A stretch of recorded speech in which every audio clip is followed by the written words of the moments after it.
찬송가 272장 찬송하십시다. 272장.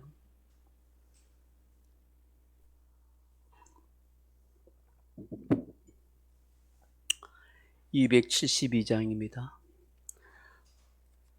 고통의 몽에 벗으려고 예수께로 나갑니다.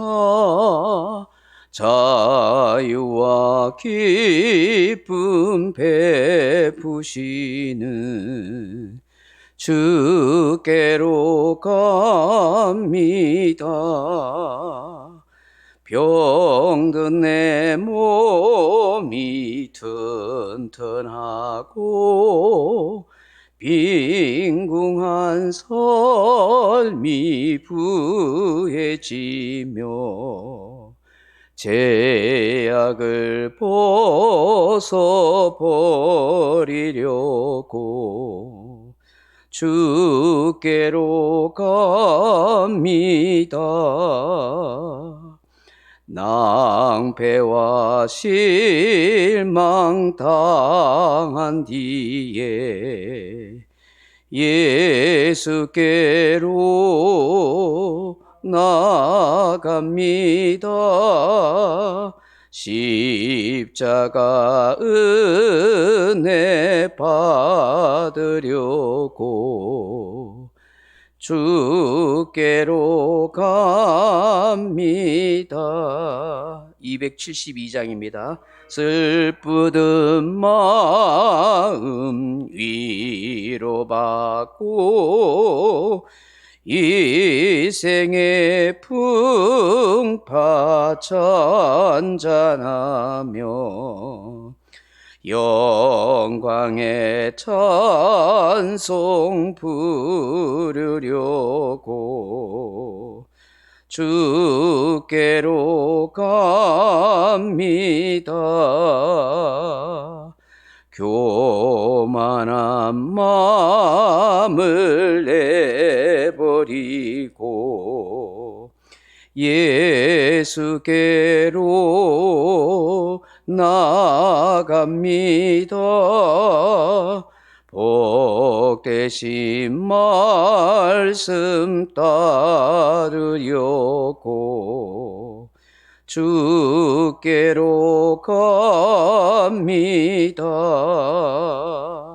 실망한 이 몸 힘을 얻고 예수의 크신 사랑받아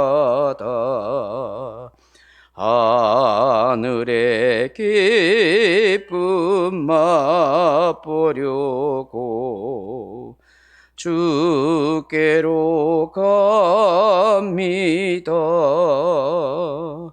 죽음의 길을 벗어나서 예수께로 나갑니다. 영원한 집을 바라보고 주께로 갑니다. 멸망의 보구 헤어나와 평화의 나라 다다라서 영광의 주를 배우려고 주께로 갑니다. 아멘. 신실한 믿음과 정직한 마음으로 살아가기를 원하는 우리들입니다. 하나님 앞에서 우리의 인생들이 아름답고 복되었으면 참 좋겠습니다. 아버지 하나님, 이 아침을 열어가는 우리들에게 은혜를 베풀어 주심을 감사합니다. 성령으로 찾아와 주셔서 우리의 마음이 주의 빛으로 환하게 비춰주시고 어두움도 조금도 없고 아버지 은혜로 충만케 하옵소서. 늘 살아가는 동안에 하나님과의 깊은 만남이 있게 하시고 또 좋은 사람들과의 만남의 복을 누릴 수 있는 우리 모두가 되게 하옵소서. 이 믿음으로 고백하며 이 아침에 드리는 예물을 하나님이 받아주시기를 원합니다. 주 예수님 이름으로 축복하며 기도합니다. 아멘. 하나님의 말씀은 요한복음 9장 1절로 3절 말씀을 같이 보겠습니다. 신약성경 요한복음 9장 1절에서 3절 말씀까지 같이 읽겠습니다. 요한복음 9장 1절로 3절 말씀 같이 읽겠습니다. 예수께서 길을 가실 때에 날 때부터 맹인된 사람을 보신지라. 제자들이 물어 이르되 랍비여, 이 사람이 맹인으로 난 것이 누구의 죄로 인함이니까? 자기니까 그의 부모니까? 예수께서 대답하시되 이 사람이나 그 부모의 죄로 인한 것이 아니라 그에게서 하나님이 하시는 일을 나타내고자 하심이라. 아멘. 사랑하는 성도 여러분, 우리 주변에 보면은 장애인들이 참 많이 있습니다. 잘 눈에 띄지 않고 활동하지 않아서 그렇지 의외로 다양한 장애를 가진 사람들이 많습니다. 후천적으로 사고나 약물, 수술 후유증으로 장애를 갖게 된 사람도 있지만 선천적으로 태어날 때부터 장애를 가지고 태어난 사람이 많이 있습니다. 제 주변에도 친한 후배 목사들 중에서도 자녀들이 장애를 가지고 있습니다. 그래서 그 자녀 때문에 굉장히 많이 힘들어합니다. 개척교회 하는 3명의 제 주변에 후배들 목사 있는데 다 장애를 가지고 있습니다. 그냥 지체장애 정도가 아니라 정신장애를 가지고 있는 아이 때문에 목회를 제대로 하기가 쉽지 않습니다. 사모가 꼼짝없이 그 아이를 늘 데리고 있어야 됩니다. 그래서 교인들에게 부탁하기를 우리 사모가 아무것도 안 해도 이해해 주십시오. 왜냐하면 그 아이한테 늘 붙잡혀 있어야 되기 때문입니다. 하고 양해를 구합니다. 어제도 와서 후배 목사가 와서 다른 건 다 좋은데 이 아이 때문에 참 고민이 많습니다. 그렇게 이야기를 하더라고요.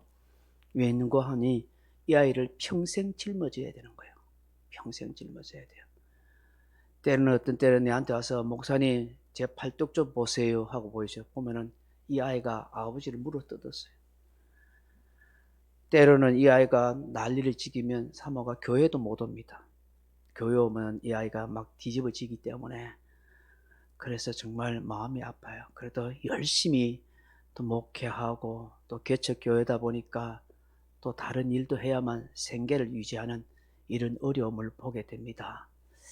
참 말 못하지만 장애를 가진 아이가 있는 이 부모의 심령은 얼마나 힘들겠어요.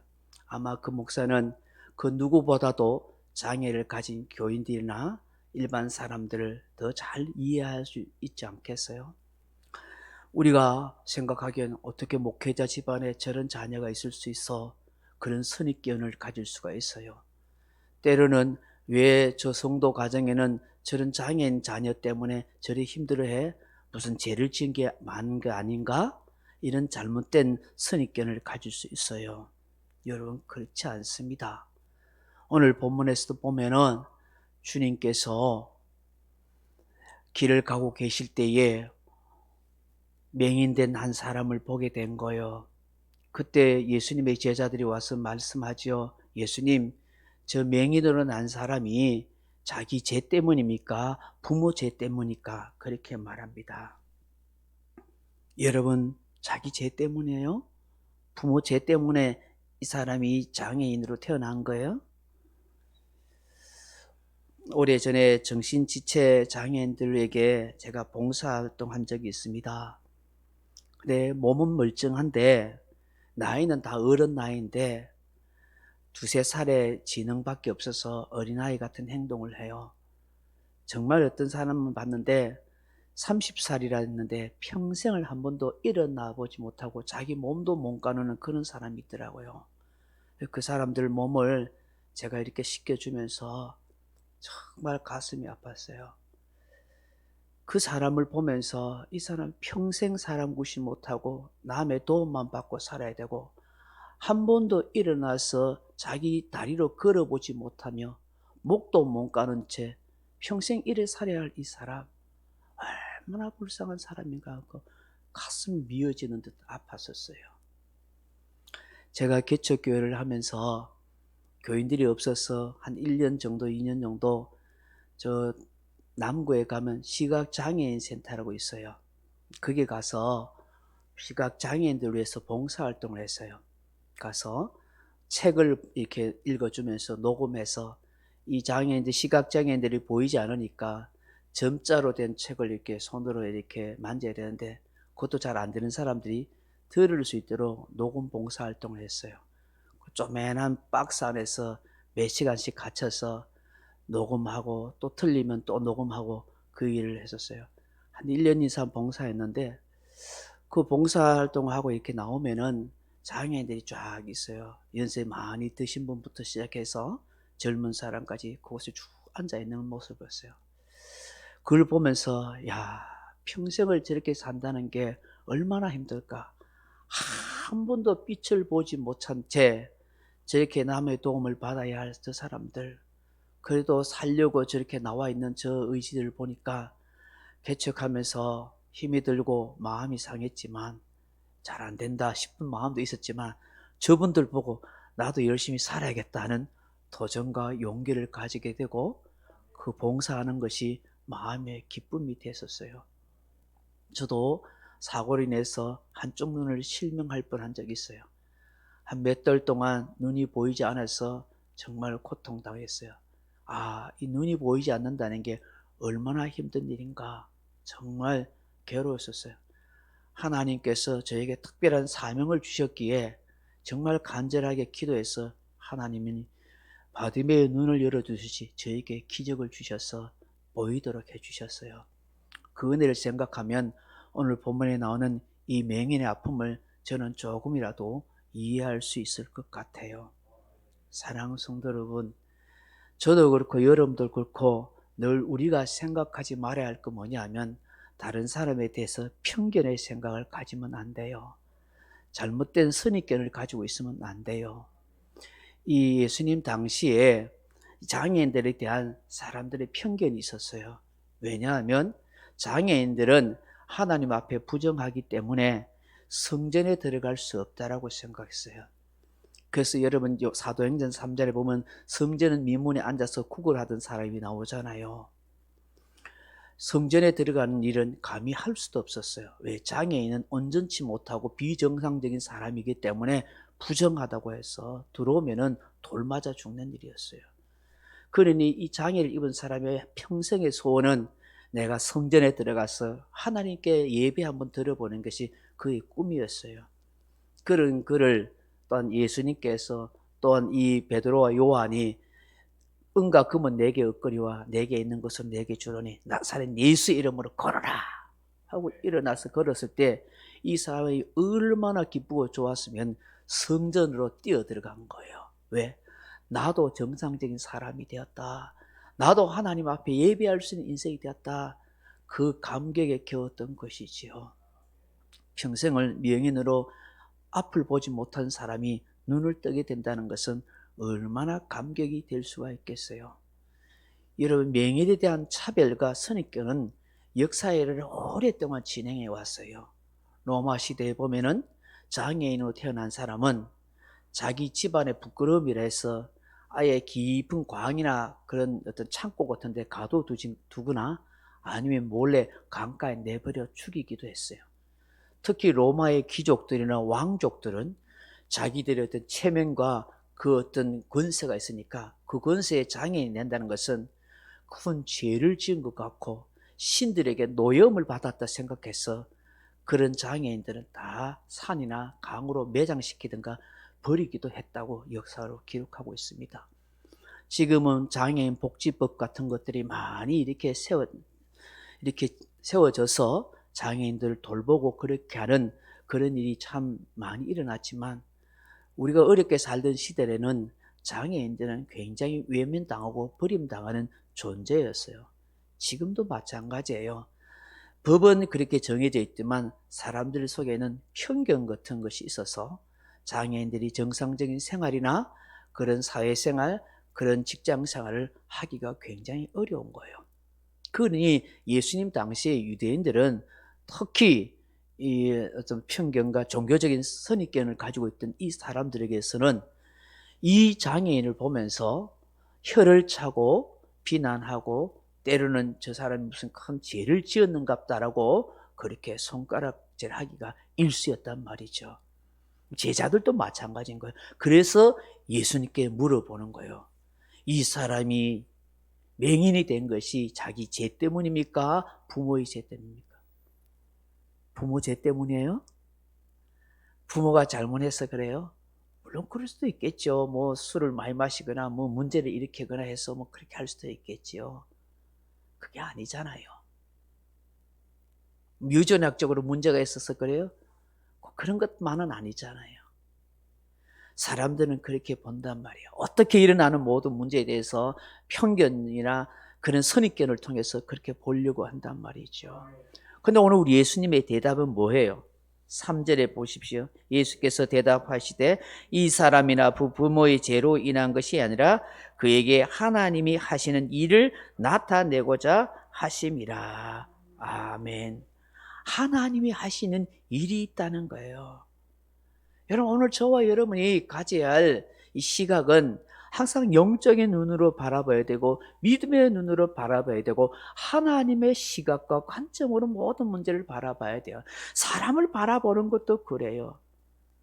내 시각으로, 인간적인 시각으로 바라보면 저 성질이 거친 사람, 못된 사람, 저 더러운 사람 별 생각 다 하고 비판하고 정죄하지만 주님의 눈으로, 주님의 마음으로 바라보면 저 사람은 불쌍한 사람이에요. 죄인이에요. 구원받아야 할 인생이에요. 예수님의 십자가에 피 흘리신 사랑이 아니면 용서받을 게 없는, 구원받을 게 없는 불쌍한 영혼인 거예요. 그래서 그를 위해서 기도해 줄 수 있고 그를 품에 안아줄 수 있고 그를 이해할 수 있고 그를 더 나아가 사랑해 줄 수 있는 그런 하나님의 사람이 될 수가 있는 거예요. 장애인을 볼 때도 마찬가지예요.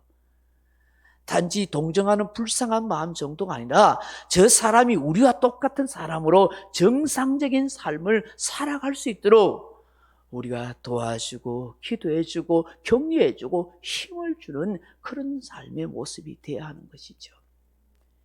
예수님께서 하나님이 하시는 일이 있다는 것은 그 사람을 통해서도 하나님이 영광 받으실 일이 있다는 거예요.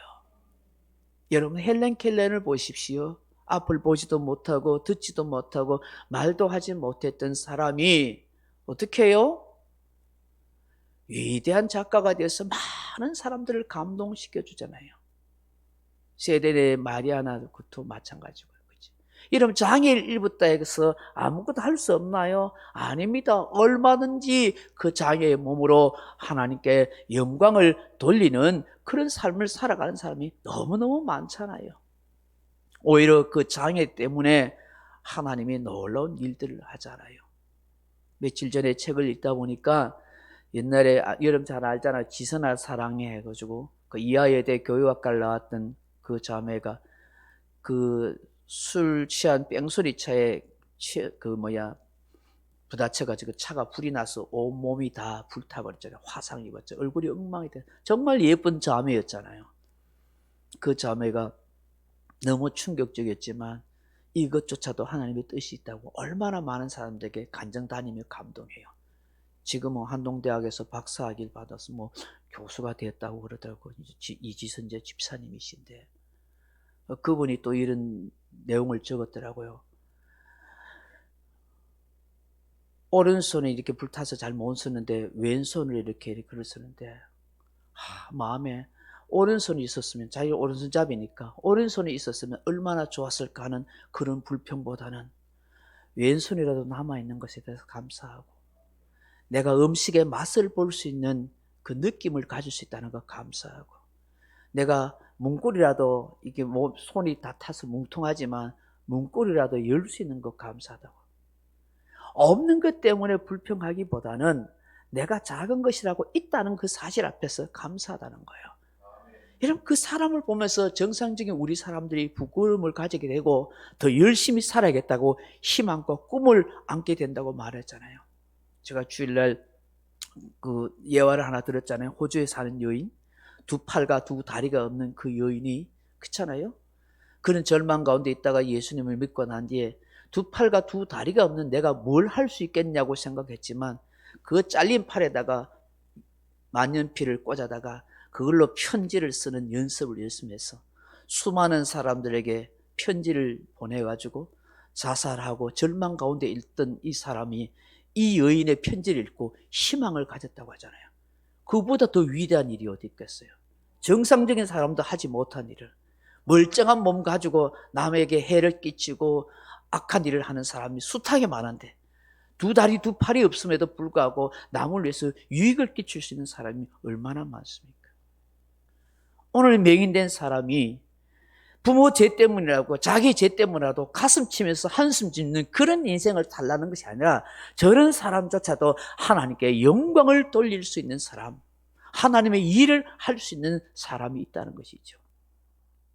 내일 아침에 다시 한번 이 말씀을 좀 더 살펴보겠습니다만 오늘 이 주신 말씀 우리가 가슴에 안고서 하나님, 내가 살아가는 동안에 사람에 대한, 특별히 장애인에 대한 편견과 선입견을 가지지 않게 해주십시오. 내가 모든 사람을 믿음의 눈으로 하나님의 시각으로 볼 수 있게 하시고 그 누구조차도 다 하나님의 일을 하고 하나님의 영광을 나타낸다는 사실을 기억하고 그들조차도 우리가 함께 더불어 같이 살아갈 수 있는 그런 마음이 되게 하옵소서. 그렇게 기도하는 저와 여러분 되기를 주님의 이름으로 축원합니다. 명령과 선포 따라합니다. 1. 나는 주님의 은혜로 모든 일에 날마다 점점 더 좋아지고 있다. 나는 오늘부터 다른 사람을 비난 원망하거나 비판 판단 정죄하지 않겠습니다. 나는 하나님 다음으로 나를 사랑한다. 나는 나를 사랑한다. 교만은 독약이다. 그 어떤 경우에도 감사합니다. 나는 내 안에 살아계신 예수님 때문에 행복하다. 있을지어다 그대로 되니라. 좋았더라. 아멘. 각자 기도하시다가 돌아가시기 바랍니다.